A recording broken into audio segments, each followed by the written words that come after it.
Hey everybody, I'm Dan, and welcome back to the Rock Nerd Radio Show. Today, in 6 minutes or less, I'm going to take a look at the Midnight Suns Armor Iron Man, part of the Mindless One Build-A-Figure wave.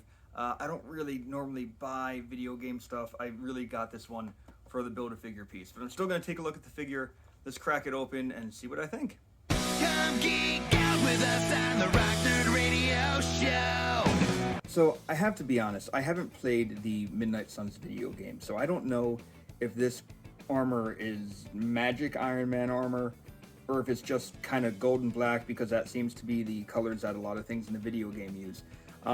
So I really don't know. It is kind of striking. The gold is very shiny. The black even has a nice sheen to it.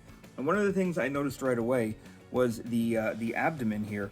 So you can see there is some nice detailing there on the stomach, and when you angle the chest up, it continues up into the chest, and that kind of holds true for the back as well. There is some nice detailing, like spinal detail on the back that continues up. Now, I gotta be honest, there's so many Iron Man figures out there. I don't know if this is a repaint of any of them or if this is a unique mold. I truly haven't tracked it. I truly don't know, but going over the articulation of the figure, of course, his head being on a ball joint can look left and right. He can also look up and down, so that is pretty neat. As you just saw with the abdomen, there is ab crunch, so up and down, and it does turn very nicely. Of course, turning it kind of does break up the armor design, but yeah, that's going to happen. One thing that kind of throws me off is the arms.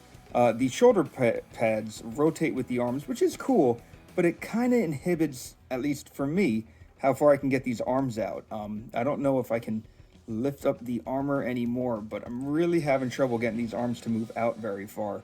There is rotation here at the bicep, and we do have a double elbow as well, as you've probably come to expect. Hands can rotate and, of course, swivel back and forth. Moving down to the legs, this is where I have a couple QC issues. This leg here at the thigh is stuck. I cannot get it to turn, and I don't want to break the plastic, but this one turns very freely, as you can see. Double knee as well.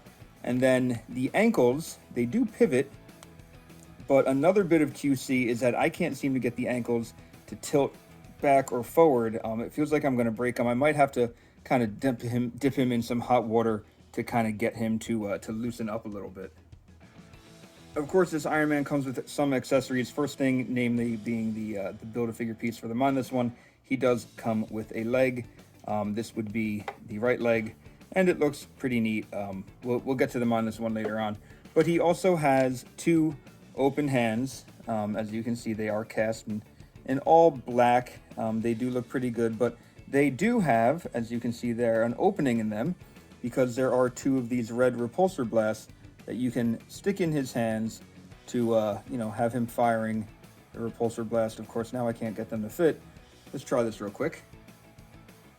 There we go. So you can stick the hand in, or stick the blast in the hand, and if you want to swap out the hand, of course, you just have to pull one fist out, put in the open hand, like that, and now you have an Iron Man who can blast whatever demons or villains are in his path, which, it's a nice touch.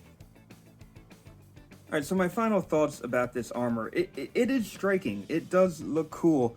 I just feel like I am at my fill of Iron Man figures. Like, I don't really need any more. The only other Iron Man figure that I think I could want is the one from, like, the Epic Heroes wave that had those big, thick boots from when James Rhodes was in the costume. If they could update that Iron Man, I'd be very happy. Or if they give us a gold version of that first appearance armor, I'd be okay with that. But otherwise, I don't think I need very many more Iron Men, and this one is kind of a prime example. I don't know what I'm gonna do with this. I don't know where it would fit on my shelf. I try to stick to just comic stuff, so I don't even know if I'm gonna be keeping it. Is it a bad figure? No, but I don't think it's something that I need in my collection. Your mileage may vary. So there we go, a look at that new Iron Man from the Midnight Suns video game in 6 minutes or less. What do you think of it? Was I able to change your mind, help you make up your mind as to whether or not you buy it? Let me know in the comments below. And until next time, I've been Dan. You've been pretty awesome. I'll see you around with another review of someone else from this wave coming at you very soon. Come geek out with us on the Rock Nerd Radio Show. The chest is moving up and down. There's now a cat there.